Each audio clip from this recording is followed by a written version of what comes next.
Ngiyabingelela lona ukhansela kaWard 5 ukhansela uMavilakazi TE la engakusho ngalesi strike esilokhu siqalile kusho ukuthi usuku lokuqala ngomsombuluko ngangasazi kodwa ngabe sengibizwa ekhaya ukuthi ngizolalela kanye nomeya ke noSomlomo ngoba babebiziwe ukuthi kuzolalelwa umphakathi ukuthi ukhalaza ngani. Wafika umphakathi wakhalaza ngokuthi kwabhalwa incwadi kwaba nemashi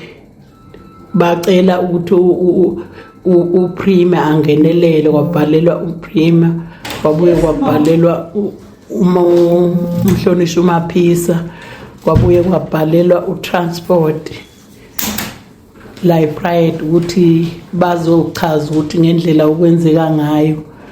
ngoba into eyasusa lokhu iVN leyo eyathi akubhidlizwe ikomiti elalikhethwe umnyango lo wa-transport lapho kwaholela khona ukuthi umhlonishwa uDuma eze emphakathini ezothula iproject eyalelwa uformer council ukuthi akabhidlize ikomiti nangempela walibhidlize umsuka wakhona lokho wasuka lapho usho ukuthi ke impendulo namanje asikaze siyithole ezisho ukuthi kungani ukuthi wona uTransport uzosikhethisa ikomiti ngendlela yawo bese ujika futhi manje usuzolibhidliza uthi alikho emthethweni iPLC kanti babesitshele nomthetho wonke wakhona. Manje kusho ukuthi ke abantu bakhalazela lokho nanezinto ke ezenzeka kayonke uformer council uhamba enza ke imhlangano athi kuzoqashwa abantu mabefika abantu lapha besethi hayi kuzokwenziwa ama-CV lama CV abawashoyo abantu okuthiwa azokwenziwa mabebuza akasho ukuthi ayapi kodwa bese ehlebela abanye iceleni ukuthi lama CV awaye ku-ward committee owaye uformer ward committee wakhe oyedwa nje abakhalaza ngaye asingazi-ke kwezinye indawo noma uyabathumela kuma-ward committee amadala angasesiwa ama-ward committee la kodwa nje kulabade besho lapha bayasho ukuthi ahanjiswa ku-former ward committee ama-CV lawo bese-ke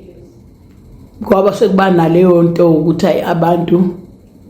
ngendlela nje abakhuluma ngayo bathi cha bona abayazi lento ngoba banawo ward committee okhona makuthiwa hamba ngokwama ward committee banalo ikhansela elikhona makuthiwa hamba ngokwama khansela. Mina ke njengekhansela ngisuke ngingekho ngiyazi leyo mhlangano angazi lutho kodwa uTransport uthi uzozenzela yena izinto manje inkinga emphakathini kugijima uformer council ethi uzoqasha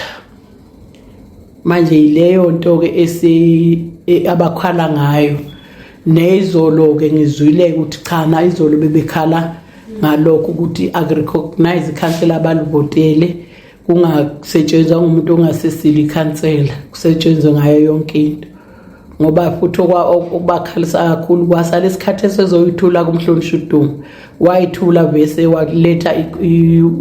wakhuluma uformer council ikhansela lalikhona ngokuthi nalo lalingatshelwanga nomasipala ngokuzwa nje kuthiwa umphakathi uyalapha nalo lumphakathi laba khona no speaker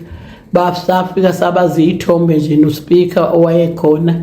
akwanga recognize ayikho into nje yethu eyaphumelelayo lapho ukuthi nje silento kwakulokhu recognize uformer council namanje kusho ukuthi bakhala ngalokho ukuthi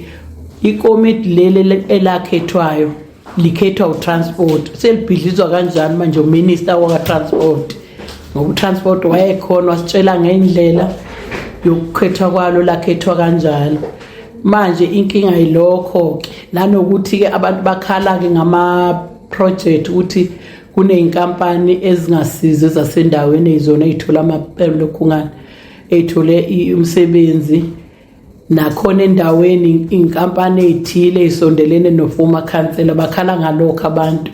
ilokho ke engikuzwile masiyolalela izikhalo zawo laphana ngomsombuluko eDriefontein. Thina sifisa ubulungisa utransport ngoba ngalelo langa wafonelwa umhlonishwa uKhanyile sifuna ukuthi abe khona bese ezokwazi ukuthi kuhlale ukukhulunywe naye ngoba sesake saya nakuye ukuthi siyokhuluma naye ukuthi akuhambe ngendlela hayi ngalendlela ukuhamba ngayo.